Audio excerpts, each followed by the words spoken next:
Salut Henri, comment ça va? Eh ben ça va bien, Émilie, et toi? Bah écoute, ça va super bien. Je suis très contente d'interviewer le Vengeur masqué. Eh ouais, le Vengeur masqué est de retour. Tu imagines un peu? C'est énorme ou pas? Hein? Ouais, Il c'est est là. fabuleux, Oh, c'est fabuleux. Tu sais pourquoi le 92. Vengeur? Ouais, 92, c'est exactement ça, parce que tous les jours, en fait, sur la FFT, sur les réseaux, on diffuse un match historique. Et bien évidemment, il y avait ton quart de finale face à Culty en 92. J'ai revu Hmm. quelques images là tout à l'heure. C'était quoi? C'était un match d'anthologique. C'est monstrueux le niveau de jeu que tu as développé. Je l'ai revu aussi pas mal de fois, ce match-là, surtout durant le confinement. J'ai pu voir ça un peu avec Ulysse, parce qu'il me disait, Papa, ça tombe bien, on va pouvoir regarder ça. Bon, d'accord, bon, regardez. C'est une espèce d'instinct de survie qui s'est passé. Tu te souviens un petit peu ou tu t'es dit, bah allez, de toute façon, j'y Ouais. vais. Non, bah, l'instinct de survie, de toute façon, je me faisais passer dans tous les sens. Il arrivait à tirer des passilles en coup droit, en revers. Il était assez fort et percutant.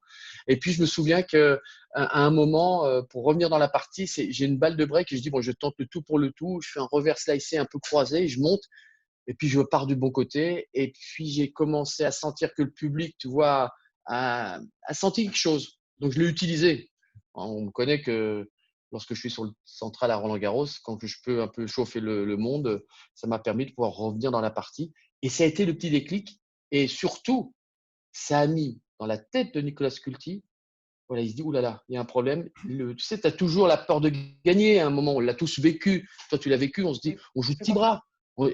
Tu vois, et on joue de petits bras. Puis à un moment, tu as un mec qui est là, qui n'a plus rien à perdre, qui saute sur tout et ça a basculé. Et là, après, bah, le roller coaster, tu reviens, tu gagnes le troisième, tu gagnes le quatrième, et puis tout d'un coup, tu sens que le public revient, les gens reviennent à 9h30 du soir, et puis tu gagnes. Surtout au-delà de ça, c'est que tu es arrivé à Roland-Garros avec une wildcard. Tu étais Avec une rentré. wildcard et zéro. Il faut savoir que j'avais fait une préparation physique de mutant avec Frédéric Roche. On était parti en Normandie, puis je dis, bon, écoute, j'ai pas trop le moral, je sais pas si je vais accepter la wildcard. Il me dit, écoute, on va s'entraîner comme des bêtes pendant un mois et demi, mais que physique. Un peu de tennis, mais beaucoup de physique, physique, physique. Et puis, au moment d'accepter ou pas la wildcard, j'en parle avec Fred, hein, parle un petit peu avec Agel à l'époque, ils me font, mais prends-la, de toute façon, tu n'as rien à perdre, tu es préparé, physiquement, tu es un monstre.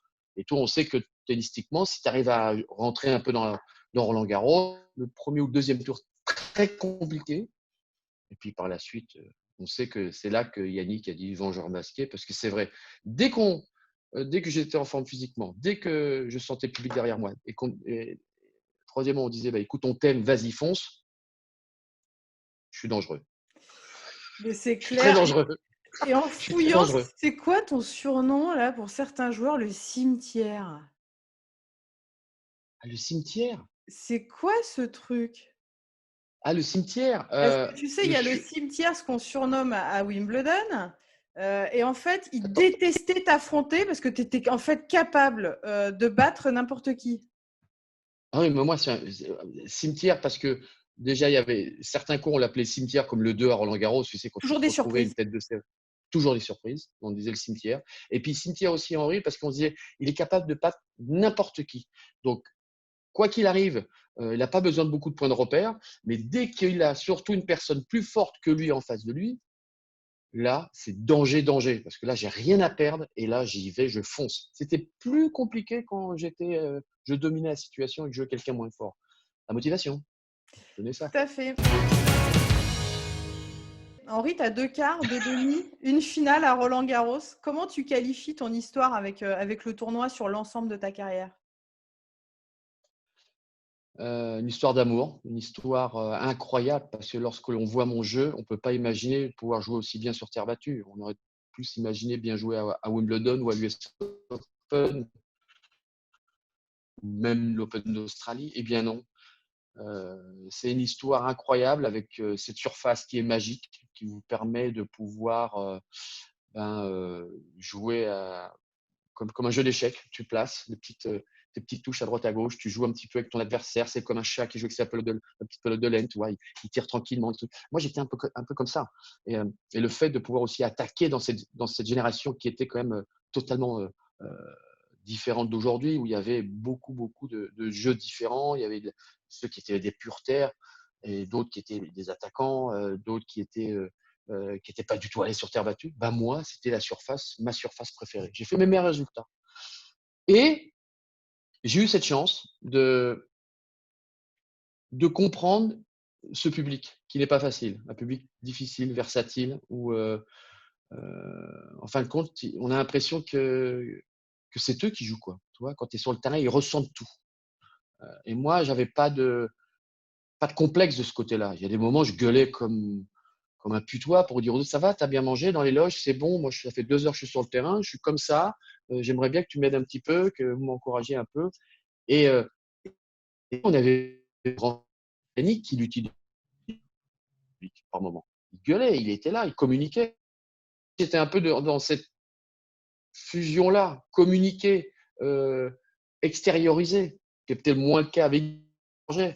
Ça ne nous a pas empêché de gagner la Coupe Davis, mais moi, c'est un public que j'aime, qui m'a fait beaucoup de mal, mais que j'ai beaucoup appris et qui a appris à me connaître. Voilà. J'ai appris à me connaître après. Tu sais, ce qui est incroyable, c'est que tous les joueurs là, que j'ai fait là, sur les interviews, tous, hein, sans exception, à un moment donné dans l'interview, sans forcément que je vous amène dessus, tout le monde parle du public. Soit à la limite l'histoire d'amour qu'ils ont pu avoir, parfois la difficulté. Cédric Pioline, par exemple, a pu rencontrer quelques difficultés par moment. Et c'est marrant, c'est vraiment le point commun que vous avez tous. C'est en tout cas le mot public, quoi. La relation que vous pouvez avoir avec le public. Et ça, je trouve ça canon. Tu as un ratio en 5-7 aussi à Roland-Garros qui est ouf. Tu n'as jamais perdu en 5-7?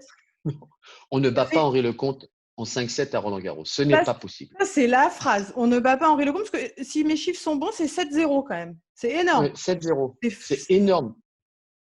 Et en plus, en 5-7 sur terre battue. On ne peut pas dire qu'Henri, physiquement, il n'était pas là. Donc, voilà. Donc, et des matchs de fou. Toi, Yannick en 5-7, 6-1 au 5e, Culti 6-4 au 5e, Becker 6-4 au 5e, qu'on va voir d'ailleurs demain. Une rediffusion demain. Attention. J'aime bien, tu fais la promo. J'adore. Je fais la promo et tout. Ouais. Et tu vois, moi, j'adore. Mais non, mais surtout quand on va voir un tennis que tu ne vois plus aujourd'hui. Tu vas avoir 2 joueurs, mais des fous furieux qui frappent comme des fous et qui montent au filet, qui attaquent à outrance. Donc, ouais, et ben, j'ai jamais perdu en 5-7. Je préférais perdre en 3-7 avant. C'est ça. J'adore, tu te kiffes et tu te kiffes te regarder encore, je trouve ça canon. T'étais un joueur pour terminer sur toi. T'étais un quoi? Un gros bosseur, un très gros bosseur ou un bosseur de temps en temps? Partiellement, où tu avais de la régularité dans le travail. C'est en fait, quand on regarde au-delà de tes pépins physiques, tes problèmes de dos, tes opérations, quand on regarde la carrière, voilà, il y a eu des moments de flottement, entre guillemets, mais on a l'impression que quand tu étais vraiment focalisé sur l'objectif, tu étais monstrueux, quoi. Moi, je suis quelqu'un de déterminé. J'ai besoin d'avoir un objectif. Tu vois, on l'a vu encore sur les Roland-Garros, sur certains événements et surtout la Coupe Davis, tu vois, quand tu dois te préparer vraiment. Lorsque j'ai eu des problèmes physiques, c'est que ça a toujours été peut-être aussi, certainement, et ça je le reconnais, parfois une préparation un petit peu aléatoire. Parce que j'avais besoin, voilà, je ne pouvais pas rester tout le temps, tu sais, à fond, à fond, à fond. J'avais besoin aussi de soupape de liberté parce que je suis un joueur. J'aime jouer au tennis, je suis passionné. Maintenant, j'ai d'autres passions, le vélo, la course automobile, d'autres choses. Et un peu le yoga, pas facile, yoga, pas facile, pas facile. Mais passionné. Donc, il est vrai, les gens passionnés, par moments, on a des moments de flottement. Mais comment dire, les blessures ne m'ont pas épargné. 3 hernies discales opérées, 3 fois, tu vois, 2 fois 6 mois, 1 fois 3 mois. Dans une carrière de tennisman, c'est assez dur, lourd et ça épuise beaucoup mentalement. Je ne pense pas, si j'avais été tout le monde dit, mais tu sais, si Henri avait bossé comme un dingue, et peut-être que j'aurais jamais joué comme Henri Lecomte. Et à l'époque, c'était plus, on voulait me faire jouer plus comme un Ivan Lendl ou un truc. Oh, mais moi, j'aimais le panache. Donc, tu te seras ennuyé. Le pays champagne. Voilà. L'attaque. Oh, je me serais ennuyé, mais grave, grave. Un dernier mot pour terminer, Henri. Je pourrais discuter avec toi pendant des heures, mais à un moment donné, il faut oui. que ça cesse, ouais. Tu vois. Un mot, juste un, pour qualifier le tournoi de Roland-Garros. Love. Ah, top, j'adore. J'ai eu un amour hier. Comme tu as dit amour tout à l'heure, et j'aime bien love, ça change. Ça change. Ben oui, love, parce que, toi, je t'en parle, j'ai des frissons, putain. J'ai des frissons, parce que c'est toujours une histoire d'amour. C'est la France, c'est Paris, c'est glamour, c'est unique, comme aurait pu le dire le président, c'est vrai. Mais c'est une histoire d'amour. C'est une histoire d'amour. Tout le monde aime Paris, tout le monde aime Roland-Garros parce que ben, c'est ce qu'on recherche, c'est l'amour. Bon, on va se quitter sur ces magnifiques mots, sur ce magnifique. Oh, c'est beau! C'est beau! Merci Henri. Je te fais un gros bisou!